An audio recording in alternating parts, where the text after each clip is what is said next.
വളരെ പേടിപ്പെടുത്തുന്ന വാർത്തകളാണ്. എല്ലാ വീട്ടിലും കലാപം ഉണ്ടാക്കുന്നു, മാതാപിതാക്കന്മാരുമായിട്ട് കുട്ടികൾ ഏറ്റുമുട്ടുന്നു. അങ്ങനെ ഒന്നിനും മടിയില്ലാതെ രീതിയിൽ സമൂഹം മാറിക്കൊണ്ടിരിക്കുകയാണ്. ഓമനത്തോടെ വളർത്തിക്കൊണ്ടുവന്ന, സ്നേഹത്തോടെ വളർത്തിക്കൊണ്ടുവന്ന കുട്ടികൾ മാതാപിതാക്കൾക്കെതിരെയും സമൂഹത്തിനെതിരെയും തിരിഞ്ഞുകൊണ്ട് ഭാവി നഷ്ടപ്പെടുത്തിക്കൊണ്ട് തിന്മയുടെ മാർഗത്തിലൂടെ സഞ്ചരിക്കുകയാണ്. ഇങ്ങനെ സഞ്ചരിക്കുന്ന കുട്ടികളെ നമ്മൾക്ക് നേർവഴിക്ക് നയിക്കണമെങ്കിൽ ഇതിനെക്കുറിച്ചുള്ള അവബോധം ഉണ്ടാവണം, ഇതിനെതിരെ പോരാടണം. അപ്പൊ ലഹരിക്കെതിരെ നമ്മൾ നല്ലൊരു തീരുമാനം എടുക്കണം. എന്തുകൊണ്ടാണ് നമ്മൾ ഈ ലഹരി വർദ്ധിക്കണം എന്ന് പറയുന്ന കാര്യം നമ്മൾ ആലോചിക്കണം. പണ്ടൊക്കെ ആൾക്കാരുടെ മദ്യപാനം, പുകവലി എന്നീ ലഹരികളാണ് ഉപയോഗിച്ചിരുന്നെങ്കിൽ ഇന്ന് ആധുനിക ലോകത്ത് വളരെ മാരകമായ ലഹരി പദാർത്ഥങ്ങൾ ഉപയോഗിക്കുകയും തങ്ങളുടെ തലച്ചോറിന് തന്നെ കേടുവരുത്തുകയും ചെയ്തുകൊണ്ടിരിക്കുന്ന മാരകമായ അവസ്ഥയിലൂടെയാണ് നമ്മുടെ സമൂഹം കടന്നുപോയിക്കൊണ്ടിരിക്കുന്നത്. എല്ലാ കുട്ടികളും ഈ ലഹരിക്കെതിരെ ബോധവൽക്കരണം പ്രാപിച്ചാൽ മാത്രമേ ഇതിൽ നിന്ന് നമ്മുടെ സമൂഹത്തെ രക്ഷിക്കാനായിട്ട് കഴിയുകയുള്ളൂ. നിങ്ങൾ വിചാരിക്കും നമ്മൾ ചെറിയ കുട്ടികളല്ലേ, ഞങ്ങൾ ഈ ലഹരികളൊന്നും ഉപയോഗിക്കുന്നില്ലല്ലോ എന്ന് വിചാരിക്കുന്നു. പക്ഷെ ചെറിയ ചെറിയ മിഠായികളിലൂടെയും ചെറിയ ചെറിയ പാനങ്ങളിലൂടെയും ലഹരിയിലേക്ക് നിങ്ങളെ വലിച്ചെടുപ്പിക്കുന്ന പ്രവർത്തനങ്ങൾ സമൂഹത്തിൽ നടക്കുന്നുണ്ട്. ഇതിനെതിരെ നിങ്ങൾ കൃത്യമായ അവബോധം നേടിയെടുക്കേണ്ടിയിരിക്കുന്നു. എങ്കിൽ മാത്രമേ നിങ്ങൾക്ക് ഇതിനെ അതിജീവിക്കാനായിട്ട് കഴിയുകയുള്ളൂ. ഈ ക്ലാസ്സിന് ശേഷം നമ്മളൊരു ലഹരി വിരുദ്ധ പ്രതിജ്ഞയെ കൂടി ചൊല്ലി നമ്മൾ ക്ലാസ് അവസാനിപ്പിക്കും. ഞാൻ അധികം സംസാരിച്ച് ഞങ്ങൾ ബോറടിപ്പിക്കുന്നില്ല. ചെറിയൊരു വീഡിയോ നിങ്ങൾ കണ്ടുകൊണ്ട് നമ്മുടെ ഈ ക്ലാസ് നമ്മൾ ആരംഭിക്കും. അപ്പൊ തീർച്ചയായും നിങ്ങൾ ഈ വീഡിയോ നോക്കിയിരിക്കണം. ഒരാൾ പോലും ഒച്ചയുണ്ടാക്കരുത്, ഇങ്ങോട്ട് നോക്കിയിരിക്കാം, സ്ക്രീനിലേക്ക് നോക്കിയിരിക്കും. ചേച്ചിമാര്, നിങ്ങളുടെ ടീച്ചേഴ്സ്, ഇവരെല്ലാവരും നമുക്ക് ലഹരിയായിരിക്കണം അല്ലേ? അപ്പൊ എന്താണ് ലഹരി? ഞാൻ പറഞ്ഞു കൂടെ പറഞ്ഞു. സന്തോഷം തോന്നുന്ന, പിന്നെയോ വീണ്ടും വീണ്ടും കാണണം, പിന്നെയോ ഉപയോഗിക്കണം എന്ന് തോന്നുന്ന എല്ലാ വസ്തുക്കളെയും ലഹരി എന്നാണ് പറയുന്നത്. അപ്പോൾ ഇപ്പോ ഒരു പുതിയ സാധനം വന്നിട്ടുണ്ട്. എല്ലാ ദിവസവും നമ്മൾ ന്യൂസ് പേപ്പറിൽ കാണാറുണ്ട് അല്ലേ? അവിടെ പിടിച്ചു, ഇത്ര ഗ്രാമിൽ പിടിച്ചു, അത് പിടിച്ചു, ഇത് പിടിച്ചെന്ന്. ആരെങ്കിലും അറിയാമോ അതിന്റെ പേര്?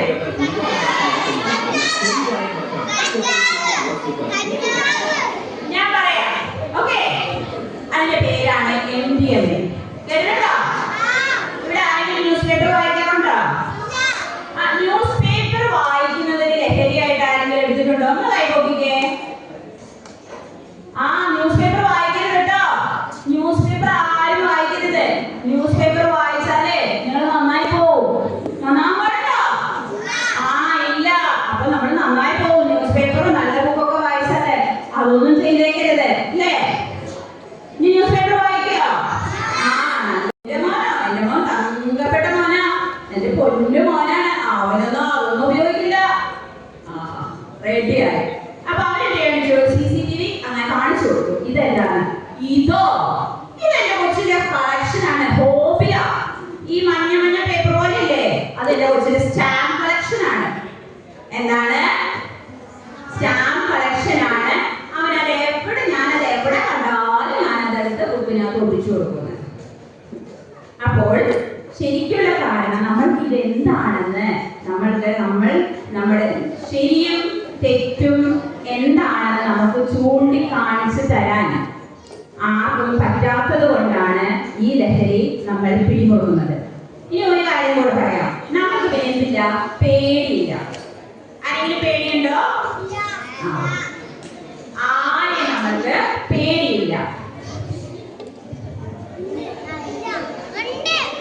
ഞങ്ങളൊക്കെ സ്കൂളിൽ പഠിക്കുമ്പോഴേ, ഹലോ ഒന്ന് ശ്രദ്ധിച്ച് കേട്ടെ, ഞങ്ങളൊക്കെ സ്കൂളിൽ പഠിക്കുന്ന കാലത്ത് എന്തെങ്കിലും തെറ്റ് ചെയ്തിട്ടുണ്ടെങ്കിൽ ആദ്യം ഒരു വർഗീസ് സാറുണ്ട്. ആ വർഗീസ് സാറിന്റെ ചൂരൻ എനിക്ക് ഓർമ്മ വരും. ഇതെങ്ങാനും വർഗീസ് സാറ് നമ്മുടെ അപ്പനോട് എന്ന് പറഞ്ഞിട്ടുണ്ടെങ്കിൽ പിന്നെ വീട്ടിൽ പോകേണ്ട കാര്യമില്ല. അന്ന് പൂരായിരിക്കും. അപ്പൊ ഞങ്ങളൊക്കെ മനസ്സിൽ ഭയങ്കര പേടിയായിരുന്നു. ആ പേടിയുള്ളത് കൊണ്ട് തന്നെ ഞങ്ങൾ എന്ത് ചെയ്യില്ല, ആരെന്തെങ്കിലും ചെയ്തോക്കെ ഞങ്ങൾ ആരും അതൊന്നും ചെയ്യാൻ പോകാറുണ്ടായിരുന്നു. നിങ്ങൾക്കിപ്പോ പേടിയുണ്ടോ? നിങ്ങളെ പേടിയാണ്. ഇനി ഒരു കാര്യം കൂടെ പറയാം. നിങ്ങൾ സിഗരറ്റ് കണ്ടിട്ടുണ്ടോ? ആ, ഈ സിഗരറ്റിൽ 76 കെമിക്കൽസ് ഉണ്ട്. എത്ര കെമിക്കൽസ് ഉണ്ട്? 76 കെമിക്കൽസ് ഉണ്ട്. ഈ 76 കെമിക്കൽസിൽ 72 എണ്ണം ക്യാൻസർ രോഗം വരുത്തി വയ്ക്കുന്ന കെമിക്കൽസ് ആണ്.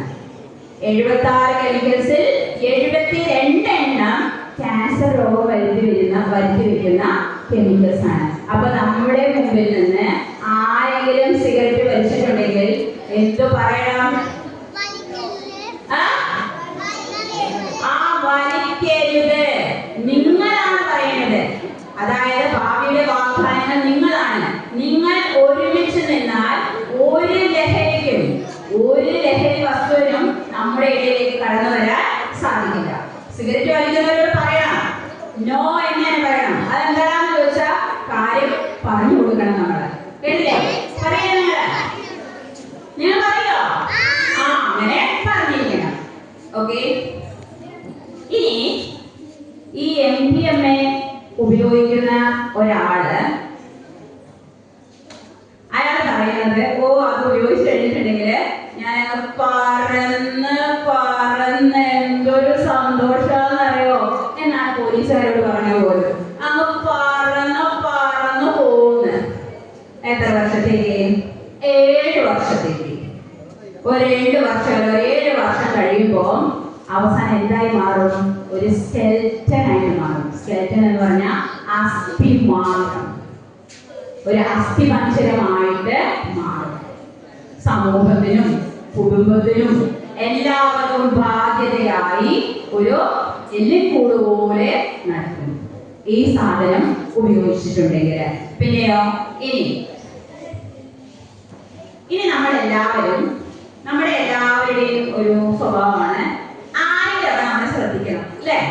നമ്മുടെ മുടി ഇങ്ങനെ ജസ്റ്റ് ഇങ്ങനെ വല്ല സ്റ്റൈലിൽ നമ്മൾ കാണിക്കുന്ന എല്ലാ കോപ്രായം എന്തിനാണെന്നറിയോ? നമ്മളെ ആരെങ്കിലും ശ്രദ്ധിക്കണമെന്ന്. അപ്പോൾ ഇങ്ങനെയാണെങ്കിൽ ഞാനൊരു കാര്യം പറയാം. നിങ്ങൾക്ക് ഇഷ്ടമുള്ള ഡ്രസ്സ് ധരിക്കാം കേട്ടോ. നിങ്ങൾക്ക് ഇഷ്ടമുള്ള ഡ്രസ്സ് ധരിക്കാം. ഇത് ഒരു സിനിമാ നടി, ഭാമ എന്ന ഒരു ഫേമസ് സിനിമാ നടി പറഞ്ഞൊരു കാര്യമാണ്. പുള്ളിക്കാരി, ഞാൻ അഭിനയിക്കുമ്പോൾ എനിക്ക് 1 കോടി രൂപയൊക്കെ കിട്ടും. ഓക്കെ, 1 കോടി രൂപയോ കിട്ടും, 10 ലക്ഷം രൂപയൊക്കെ കിട്ടും. ഞാൻ ഇതുപോലുള്ള ഷോർട്ട് നിക്കറും ടൈറ്റ് ഡ്രസ്സൊക്കെ ഇട്ട് നടക്കുമ്പോൾ എന്നെ ആരും ഉപദ്രവിക്കാൻ വരില്ല. കാരണം എനിക്ക് ചുറ്റും ബോഡി ഗാർഡ്സ് ഉണ്ട്. പക്ഷേ നിങ്ങൾ ഇത് അനുകരിക്കരുത് എന്ന്. കാരണം എന്താണെന്നറിയാവോ? നമ്മുടെ ചുറ്റുമുള്ള 60% ആൾക്കാരും ഇത് ഉപയോഗിക്കുന്നവരാണ്. അപ്പൊ അവരിത് എന്ത് കണ്ടുകൊണ്ടാണ്, എങ്ങനെയാണ് അവർ നമ്മളെ നോക്കുന്നതെന്ന് നമ്മൾ ചിന്തിക്കണം. അപ്പൊ നമ്മൾ ഇടുന്ന ഡ്രസ്സ് നല്ല മാന്യമായ ഡ്രസ്സായിരിക്കണം നമ്മൾ ധരിക്കേണ്ടത്. അത് നിങ്ങൾക്ക് തീരുമാനിക്കാം എങ്ങനത്തെ ഡ്രസ്സ് ധരിക്കണമെന്ന്. ഇത് മിസ് വെറുതെ ഒന്ന് സൂചിപ്പിച്ചതേ ഉള്ളൂ. ഇനി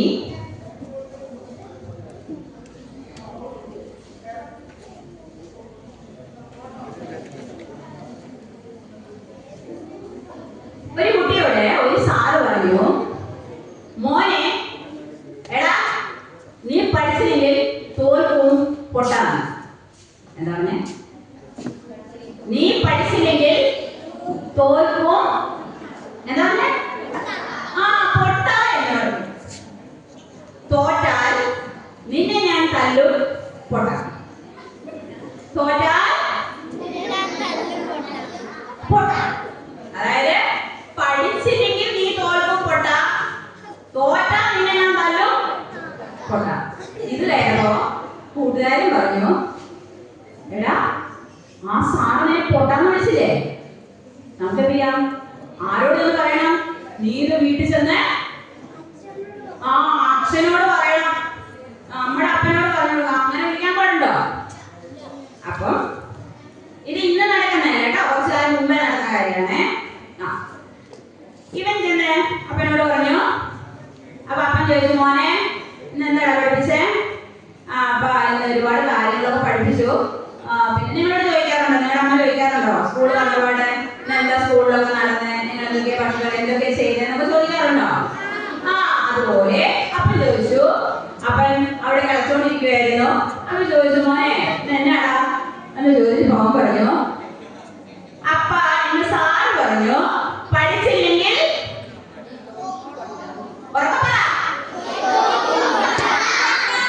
പിന്നെയോ തോറ്റാ നീ അടിക്കും പൊട്ട. അപ്പ എന്നെ അച്ഛൻ പോ എന്ന് പറയുന്നതിന് മുൻപേ അപ്പം പറഞ്ഞു, നീ തോറ്റാൽ നിന്നെ കൊന്നുകളയും മലപ്പൊട്ടാൻ. എന്താ പറഞ്ഞേ? അപ്പൊ അവനവിടെ പേടി വന്നോ? പേടി ഉണ്ടായോ? അപ്പൊ അവൻ ഈ പഠിക്കോ? പഠിച്ചില്ല. പഠിച്ചില്ലെങ്കിൽ എന്ത് സംഭവിക്കും? കൊന്നുകളയെന്ന് പറഞ്ഞിരിക്കുന്നേ. അപ്പൊ അവൻ എന്തുണ്ടായിരുന്നു? പേടിയായി. പിന്നെ അവൻ നന്നായി പഠിച്ചു അല്ലേ? അപ്പോ നമ്മൾ എന്ത് ചെയ്യും? ഇപ്പൊ എന്താ സംഭവിക്കുന്നേ? നമുക്ക് പേടിയില്ല. നമ്മളെ പൊട്ടാൻ വിട്ടാൽ നമ്മൾ ഓടി അപ്പനോട് വരും. അപ്പം പറയുന്ന പിന്നെ പോലീസിന് കേസ് കൊടുക്കാന്ന്. ആരെ പിടിച്ചത് ജയിലിടും വിചാരിക്കുന്നേ? ആ ടീച്ചറെ പിടിച്ച് ജയിലിടും. ആർക്ക് പോയി? ആര് പഠിക്കാതെയാവും? നമ്മൾ അല്ലേ? അപ്പൊ അതാണ് ഇപ്പോഴത്തെ കാര്യം. ഇനി നമ്മൾ തെറ്റ് ചെയ്യുന്ന കാര്യത്തെ പറ്റി ഒന്ന് ഓർക്കണം. നമ്മൾ തെറ്റ് ചെയ്യുമ്പോൾ നമുക്ക് പേടി വേണോ? ലാസ്റ്റ് ഇരിക്കുന്നവരൊന്നും മിണ്ടുന്നില്ല കേട്ടോ. തെറ്റ് ചെയ്യുമ്പോ പേടി വേണോ? പേടിക്കണോ? പേടിക്കണം. അപ്പൊ ഈ നാട്ടില് കുറച്ച് നിയമങ്ങളുണ്ട്. നിയമങ്ങൾ നമുക്കറിയാവോ? അതായത് നിയമത്തിന് എതിരായി പ്രവർത്തിക്കുന്ന എന്തും കുറ്റമാണ്. നിയമത്തിനെതിരായി പ്രവർത്തിക്കുന്ന എന്തും ഈ കുറ്റം ചെയ്യുന്നതാരാ? കുറ്റക്കാരാണ്, കള്ളന്മാരുമാണ്. നിയമം തെറ്റിക്കുന്നവര് കുറ്റക്കാരാണ്, കള്ളന്മാരുമാണ്. അപ്പൊ കള്ളന്മാരും കുറ്റക്കാരും എന്ത് ചെയ്യണം? എന്ത് ചെയ്യും? ശിക്ഷിക്കണം. Very good. അപ്പൊ കള്ളന്മാരെയും തെറ്റ് ചെയ്യുന്നവരെ എന്താണ്? നിയമം തെറ്റിക്കുന്നവരെ, കള്ളന്മാര്, കുറ്റക്കാര്, അവരെന്ത് ചെയ്യണം? ശിക്ഷിക്കണം. നിങ്ങൾ തന്നെ പറഞ്ഞേ. 18 വയസ്സ് കഴിയുന്നതിന് മുൻപ്, 18 വയസ്സൊന്നും ഇവിടെ ആർക്കും ആയിട്ടില്ല അല്ലേ? ബൈക്ക് ഓടിക്കുന്നവരുണ്ട് ഇവിടെ? Very good. ആരാണ് 18 വയസ്സ് തികയാതെ ബൈക്ക് ഓടിക്കുന്നവരാരാണ് ഇവിടെ ഉള്ളത്? അപ്പൊ അപ്പൻ്റെ മമ്മീനെ ബൈക്കിന്റെ പുറകിൽ വെച്ച് കൊണ്ടുപോകുന്നവരൊക്കെ ഉണ്ട്. 18 വയസ്സൊന്നും ആയിട്ടില്ല. ഉണ്ടോ? ഇല്ല. ആരില്ല. മിണ്ടൂല അല്ലേ? അത് തെറ്റാണോ? ഇന്ത്യൻ നിയമം അനുസരിച്ച് അത് തെറ്റാണോ? തെറ്റ് ചെയ്താൽ ആരാ? കുറ്റക്കാരൻ, കള്ളന്മാരും. എന്ത് കിട്ടും? ശിക്ഷ കിട്ടും. ആ ബോധം വേണം. ആ ബോധമുണ്ടെങ്കിൽ നിങ്ങൾ ആരും തന്നെ തെറ്റ് ചെയ്യില്ല. ഓക്കെ. ഇനി നിങ്ങളെ പറ്റി ഇന്ത്യൻ നിയമം പറഞ്ഞിരിക്കുന്നത് നിങ്ങൾ ഭയങ്കര ബുദ്ധിമാന്മാരാണെന്നാ. സന്തോഷമായില്ലേ? നിങ്ങൾ ആരാ? നിങ്ങൾ നല്ല ബുദ്ധിയുള്ളവരാണ്. എനിക്കറിയാം ബോറടിക്കുന്നുണ്ടെന്ന്, എന്നാലും കേട്ടേ പറ്റുള്ളൂ. നിങ്ങൾ ആരാണ്? ബുദ്ധിമാന്മാരാണ്. ഒന്ന് സന്തോഷം തോന്നിയില്ലേ? നിങ്ങൾ ഭയങ്കര ബുദ്ധിയാണ്. പക്ഷെ എന്ത് ബുദ്ധിയാണ്? തെറ്റ് ചെയ്യാൻ. അതായത് വേണ്ടാത്തതേ പഠിക്കും. എന്താണ്? ഭയങ്കര ബുദ്ധിയാണ്. എന്തേ പഠിക്കുള്ളൂ? വേണ്ടാത്തത്. നിങ്ങളെ അമ്മ മാത്സ് പഠിപ്പിക്കാൻ എന്തോരം സമയം അല്ലേ? ട്യൂഷന് വിടുന്നുണ്ട്, എല്ലാം ചെയ്യാൻ നിങ്ങളെ വിടുവാണ്. എന്നിട്ട് നമുക്ക് പെട്ടെന്ന് പഠിക്കാൻ പറ്റുന്നുണ്ടോ? ഇല്ല. നിങ്ങളെ മൊബൈൽ ഫോൺ, നിങ്ങളുടെ വാട്സപ്പ് ഉപയോഗിക്കാനും മൊബൈൽ ഫോൺ ഉപയോഗിക്കാൻ ആരെങ്കിലും പഠിപ്പിച്ചു തന്നോ? ആരും പഠിപ്പിച്ചു തന്നാണോ? നിങ്ങൾ ട്യൂഷന് പോയായിരുന്നോ? ട്യൂഷന് പോയോ മൊബൈൽ ഉപയോഗിക്കാൻ? ഇല്ല. അതാണ് നിങ്ങൾ ഭയങ്കര ബുദ്ധിമാന്മാരാണ്.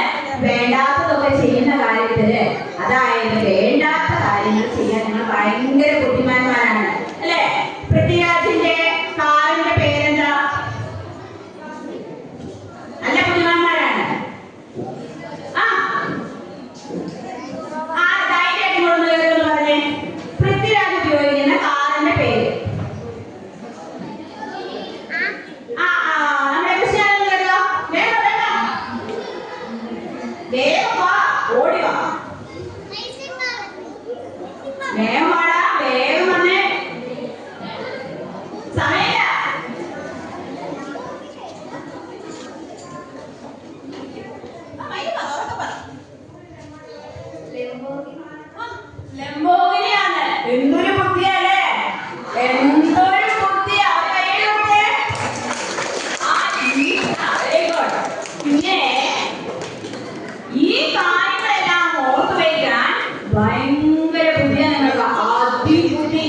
എന്ത് ബുദ്ധിയാണ്? അതിബുദ്ധിയാണ് അല്ലേ? അതുപോലെ രണ്ടാമത്തെ കാര്യം, നിങ്ങൾ ബുദ്ധിമാന്മാരാണ്. ഇത് ഞാൻ പറഞ്ഞതല്ല, നിയമം പറഞ്ഞതാണ്. നിങ്ങൾ അതിബുദ്ധിമാന്മാരാണ്. രണ്ടാമത്തെ കാര്യം, നിങ്ങൾക്ക് ഉപദേശം ഇഷ്ടമാണോ? ഓ, തുടങ്ങി അവിടെ നമ്മ ഉപദേശിക്കാൻ അല്ലേ? അപ്പൊ നമുക്ക് ആർക്കും എന്ത് ഇഷ്ടമല്ല? ഉപദേശം ഇഷ്ടമല്ല. ഞാനൊരു ഉപദേശം പറയാം. അതായത് ചെറുപയറ് പുഴുങ്ങി കഴിക്കണം. നന്നായി ബുദ്ധി ഉണ്ടാവുന്നതിന് ചെറുപയറ് പുഴുങ്ങി കഴിക്കണം. മുട്ടയുടെ വെള്ളക്കറി കഴിക്കണം. ഇത് രണ്ട് കഴിച്ചാൽ നല്ല ബുദ്ധി വരുമെന്ന്. ഇങ്ങനത്തെ ഉപദേശം തന്നെ നിങ്ങൾക്ക് ഇഷ്ടാവോ? ഞാൻ പറയണം, ഇന്ന് പോയി ഒരു 10 പാക്കറ്റ് ലേസ് വാങ്ങി കഴിക്കണം. കുഴിമന്തി കഴിച്ചോ? എന്ത് കുഴിമന്തി കഴിച്ചോ? ഇതൊക്കെ പറയുമ്പോ ഭയങ്കര ഇഷ്ടമാണ്. നിങ്ങൾക്ക് ഉപദേശം ഇഷ്ടമല്ല. രണ്ടാമത്തെ കാര്യം എന്താണ്? ഉപദേശം ഇഷ്ടമല്ല. ഇനി മൂന്നാമത്തെ കാര്യം, ഭയങ്കര ധൈര്യ. ഭയങ്കര ധൈര്യാണ് നിങ്ങൾക്ക്. എന്ത് ചെയ്യാൻ നിങ്ങൾക്കില്ല, ഒരു പേടിയില്ല. ഭയങ്കര ധൈര്യ. ഒരു ഉദാഹരണം പറഞ്ഞുതരാം. വീട്ടില് ഒരു ഭാര്യയും ഭർത്താവും തമ്മില് വഴക്കിട്ടിട്ട് എന്ത് ചെയ്തു? ഭർത്താവ് പറഞ്ഞു, നിന്നെ ഞാൻ ഇപ്പൊ കാണിച്ചു തരാടി. എന്താ പറഞ്ഞേ? ഇപ്പൊ കാണിച്ചു തരാടി എന്ന് പറഞ്ഞ് റെയിൽവേ സ്റ്റേഷനിലേക്ക് പോയി. അവിടെ ചെന്നപ്പോ ട്രെയിൻ വരുന്നതിന്റെ ഒച്ച കേട്ടപ്പോ ചാവാനുള്ള പേടിയൊക്കെ എന്താണ്? ചാവ മറന്നുപോയി. എന്തുകൊണ്ടാ? ട്രെയിൻ വരുന്ന ഒച്ച കേട്ടപ്പോ ചാവാൻ പോയ ആളാണ്. ട്രെയിനിന്റെ ഒച്ച കേട്ടപ്പോ അദ്ദേഹത്തിന് എന്ത് തോന്നി? ആ പേടി തോന്നിയതും അയാൾ എന്ത് ചെയ്തു? തിരിച്ച് വീട്ടിൽ വന്നു. അപ്പൊ എടിയോട് ചോദിച്ചെന്താ? മനുഷ്യ, നിങ്ങൾ ചത്തില്ലേ? നിങ്ങൾ ചാവുന്നല്ലോ, ചത്തില്ലേ? അവനെ നിന്നെ ഓർത്തിട്ടൊന്നുമല്ലേ, എന്റെ മക്കളെ രണ്ടാളും ഓർത്തിട്ടാ ഞാൻ അവിടെ നിന്ന് വന്നത്. ശരിയാണോ? അല്ല. എന്താ പറ്റി അവിടെ? ആർക്ക് എന്തുണ്ടായിരുന്നു? പേടി ഉണ്ടായിരുന്നു. അവിടെ പേടി കൊണ്ടാണ്. അതുപോലെ നിങ്ങൾക്കോ എന്ത് ചെയ്യാനോ എന്താണ്? നിങ്ങൾക്ക് പേടിയുണ്ടോ? നിങ്ങൾക്ക് ഒടുക്കത്തെ ധൈര്യമാണ്. ഇത് നിയമം പറയുന്നതാണ്, ഞാൻ പറയുന്നതല്ല. അടുത്തത്, ഞാൻ മാത്രം ശരി. സ്കൂള് ശരിയില്ല, അപ്പൻ ശരിയില്ല, അമ്മ ശരിയില്ല, ടീച്ചേഴ്സ് ശരിയില്ല, അച്ഛൻ ശരിയില്ല, പള്ളിയിൽ അച്ഛൻ ശരിയില്ല, ആരും ശരിയല്ല. ഞാൻ മാത്രം ശരി. ഞാൻ മാത്രമാണ് ശരി എന്നുള്ളത്. അപ്പൊ നിങ്ങള് ഞാൻ പറഞ്ഞ 4 കാര്യങ്ങളൊക്കെ പറഞ്ഞ ആദ്യത്തെ എന്താണ്? നിങ്ങൾക്ക് ഒടുക്കത്തെ ബുദ്ധിയാണ്. നിങ്ങൾക്ക് നല്ല ബുദ്ധിയുണ്ട്. പിന്നെയോ രണ്ടാമത്തെ പറഞ്ഞേ, ബുദ്ധിയുണ്ട്. പിന്നെയോ ഉപദേശം ഇഷ്ടമല്ല. മൂന്നാമതെയോ ഒടുക്കത്തെ ധൈര്യമാണ്. പിന്നെയോ ഞാൻ മാത്രമാണ് ശരി, ബാക്കിയൊക്കെ ഞാൻ ചെയ്യുന്ന മാത്രമാണ് ശരി, ബാക്കിയൊക്കെ തെറ്റ്. ഇത് ഇനി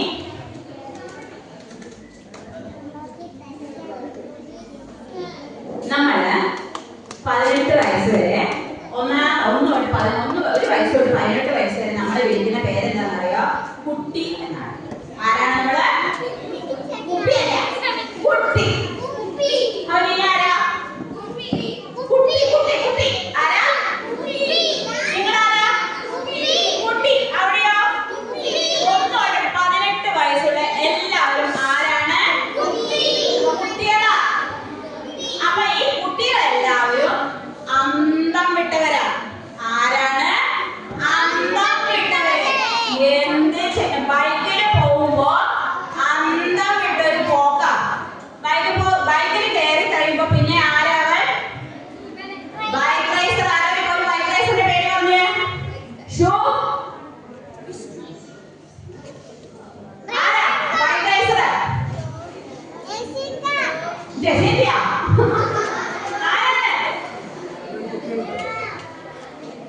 ആരും അറിയില്ല. പിന്നെ ഞാൻ ആരാണ് വൈഫിൽ കയറി ഞാൻ അന്തം വിട്ട പോക്ക.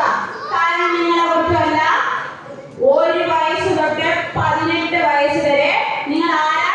അന്തം വിട്ടവരാ. എന്ത് ചെയ്യണം അറിയില്ല. അപ്പൊ ഈ അന്തം വിട്ട നിങ്ങളുടെ കൂടെ എപ്പോഴും ആരുണ്ടായിരിക്കണം? അന്തം വിടാത്തവരുണ്ടായിരിക്കണം. അതാരാണ് അന്തം വിടാത്തവര്? നിങ്ങളുടെ പപ്പയും അമ്മയും ടീച്ചേഴ്സും ഇവരെല്ലാവരും ഉണ്ടായിരിക്കണം. അപ്പൊ നിങ്ങൾ അന്തം വിട്ടവരുടെ കൂടെ അന്തം വിടാത്ത ഞങ്ങൾ ഉണ്ടെങ്കിൽ മാത്രമേ നിങ്ങൾക്ക് എന്ത് ചെയ്യാൻ പറ്റുള്ളൂ? ഈ സമൂഹത്തിൽ പിടിച്ചു നിൽക്കാൻ പറ്റുകയുള്ളൂ. അപ്പൊ ഈ അന്തം വിടാത്ത അപ്പനും അമ്മയും ഒക്കെ പറയുന്നത് നിങ്ങൾ കേൾക്കണോ? ഇനി 18 വയസ്സ് കഴിയാതെ 18 വയസ്സ് കഴിഞ്ഞ് ലൈസൻസ് എടുത്താൽ മതി. ലൈസൻസ് കിട്ടിയിട്ട് നിങ്ങൾ ബൈക്കിൽ കയറിയാൽ മതി. ഇല്ലെങ്കിൽ അന്തം വിടാത്ത നിങ്ങളുടെ അപ്പനും അമ്മയും എന്ത് സംഭവിക്കും? എത്ര പൈസ കൊടുക്കണ്ടേ? എത്ര പൈസ? 70 ലക്ഷത്തിൽ കൂടുതൽ. നിങ്ങൾ എന്തെങ്കിലും തെറ്റ് ചെയ്തിട്ടുണ്ടെങ്കിൽ ബൈക്കിൽ കയറി നിങ്ങൾ എന്തെങ്കിലും അവിടെ എന്തെങ്കിലും ആക്സിഡന്റ് ഉണ്ടായാൽ അതിന് നഷ്ടപരിഹാരം കൊടുക്കേണ്ടത് നിങ്ങളുടെ അപ്പനും അമ്മയാണ്. അപ്പൊ നിങ്ങളുടെ അന്തം വിട്ട പോക്കിന് അനുഭവിക്കേണ്ടത് നിങ്ങളുടെ അപ്പനും അമ്മയാണ്. അത് വാങ്ങിത്തരുന്നവരും അവർ തന്നെയാണ്. അപ്പൊ മക്കളെ, നിങ്ങൾ നിയമങ്ങൾ അംഗീകരിക്കണം. നിയമം നിങ്ങൾ തന്നെ പറഞ്ഞു. നിയമം തെറ്റിച്ചാൽ നിങ്ങൾ കുറ്റക്കാരാണ്, നിങ്ങൾ കള്ളന്മാരാണ്, നിങ്ങൾ ശിക്ഷിക്കപ്പെടണം. അതുകൊണ്ട് ആരും ഒരു ന്യൂസിൽ ഉണ്ടായിരുന്നു, ഒരു വല്യമ്മച്ചിയെ ബൈക്ക് തട്ടിച്ച് 15 വയസ്സുകാരൻ ഇടിച്ചിട്ട് അവൻ പോയി. ഒരു കുഴപ്പമുണ്ടായിരുന്നില്ല. 10 സെന്റ് സ്ഥലം ഉണ്ടായിരുന്നു അപ്പനും അമ്മേന്റെ കയ്യില്. ആ 10 സെന്റ് സ്ഥലം 8 ലക്ഷത്തിന് വിറ്റേ. ബാക്കി പൈസ എവിടെ നിന്നൊക്കെ സംഘടിപ്പിച്ച് കൊടുക്കേണ്ടതായിട്ട് വന്നു. അന്തം വിട്ട നിങ്ങളുടെ പോക്ക്. അപ്പൊ ഈ അന്തം വിട്ട പോക്കുന്ന നിങ്ങൾക്കൊരു 18 വയസ്സ് വരെ നിങ്ങൾ അന്തം വിട്ടവരാണ്, കുട്ടികളാ. അപ്പൊ നിങ്ങള് എന്ത് ചെയ്യുക? നിയമങ്ങള് അനുസരിക്കണം. ഇനി ലാസ്റ്റ് അവസാനമായിട്ട് ഒരു കാര്യം കൂടെ പറയാം. ഈ MDMA കഴിച്ചിട്ടുണ്ടെങ്കിൽ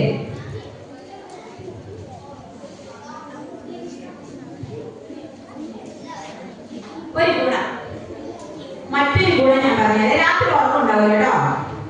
രാത്രി ഉറക്കമുണ്ടാവില്ല.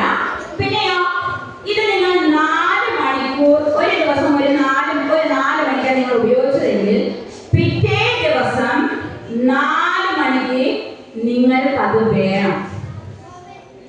ഒരു ദിവസം 4 മണിക്ക് അത് നിങ്ങൾക്ക് തരുന്നത് എങ്ങനെയായിരിക്കും? ചിലപ്പോൾ ബിസ്ക്കറ്റിലൂടെയോ വെള്ളത്തിലൂടെയും ഇതിലൂടെയോ ഒക്കെ ആയിരിക്കും തരുന്നത്. അത് നിങ്ങൾ എത്തിക്കഴിഞ്ഞാൽ അത് ഉപയോഗിച്ചാൽ കറക്റ്റ് പിറ്റേ ദിവസം 4 മണിക്ക് അത് വേണം. 4 മണിക്ക് നിങ്ങൾ കിട്ടിയില്ലെങ്കിൽ അതിന് വേണ്ടി നിങ്ങൾ എന്ത് ചെയ്യും? നിങ്ങൾക്ക് നിങ്ങളുടെ അപ്പനോ അമ്മയോ സഹോദരിയാണോ ആരോ ഒന്നുമില്ല, അത് കിട്ടാൻ വേണ്ടി നിങ്ങൾ അതെന്ത് ചെയ്യും? അതാണ് അതിന്റെ പ്രവർത്തനം. നിങ്ങളുടെ തലച്ചോറിലേക്ക് അത് പ്രവർത്തിക്കുന്നത്. അപ്പൊ അതുകൊണ്ട് തന്നെ ഈ സാധനം ഒന്ന് മനസ്സിൽ ഓർത്ത് വെച്ചോളുക. നിങ്ങളാണ് ഇവരെ ഇവിടെ നിന്നും തുരത്തി പായിക്കണം. നിങ്ങൾ വിചാരിക്കേണ്ട നമ്മുടെ ഇവിടെയൊന്നും ആരുമില്ല എന്ന്. ഓരോ സ്ഥലത്തും 7 പേര് മതി. 7 വർഷം കൊണ്ട് അവരുടെ ജീവിതം തുറയ്ക്കുകയും ചെയ്യും. 7 പേര് അതിലേക്ക് മുന്നോട്ടിട്ട് തരികയും ചെയ്യും. ഇപ്പോൾ അതുകൊണ്ട് മക്കളെ, നമ്മുടെ ലഹരി വേണ്ട. നമ്മുടെ ലഹരി എന്തായിരിക്കട്ടെ? ബുക്കുകൾ വായിക്കുക. അതായത് നമ്മുടെ അപ്പനും അമ്മയും നമ്മുടെ കുടുംബവും നമ്മുടെ ഈശോയാട്ടെ നമ്മുടെ ലഹരി. എല്ലാ ദിവസവും കുർബാനയ്ക്ക് വാ, അതൊരു ലഹരിയാണ്. ബൈബിൾ എടുത്ത് വായിക്കുക, അതൊരു ലഹരിയാണ്. ഈശോ പറഞ്ഞു തരും എന്താ ചെയ്യേണ്ടതെന്ന്. പിന്നെ ഈശോയോടൊപ്പം കൈ പിടിച്ച് നടക്കുമ്പോൾ ഏതൊരു അഗ്നിയോ ഒരു അഗ്നിക്ക് നിങ്ങൾ വീണാൻ പറ്റില്ല, ഒരു കൊടുങ്കാറ്റിൽ നിങ്ങൾ തൊടാൻ പറ്റില്ല, ആർക്കും നിങ്ങളെ ഒന്നും ചെയ്യാൻ പറ്റില്ല. എടുത്ത് കൈ പിടിക്കുക, ആയുധമായിട്ട് പടച്ചട്ടയായിട്ട് ബൈബിളും പിന്നെയോ കൊന്തയായിട്ട് നടക്കാൻ. അതാണ് മനുഷ്യർക്ക് നമ്മുടെ തമ്പുരാൻ നമ്മളോട് കൂടെ ഉണ്ടെങ്കിൽ മനുഷ്യർക്ക് നമ്മളെ തൊടാൻ സാധിക്കില്ല. നമ്മുടെ പക്ഷത്ത് ദൈവമുണ്ടെങ്കിൽ ആർക്കും നമ്മളെ ഒന്നും ചെയ്യാൻ സാധിക്കില്ല. അപ്പോൾ എല്ലാവർക്കും നല്ലൊരു ദിവസം ആശംസിക്കുന്നു. ഒരു വീഡിയോ കണ്ടിട്ട് നമുക്ക് നിർത്താം. നിങ്ങൾ ചെയ്യേണ്ട കടമ എന്താണെന്ന് ആ വീഡിയോയിൽ പറയും. അത് നിങ്ങൾ ഫോളോ ചെയ്യുക. Okay, thank you.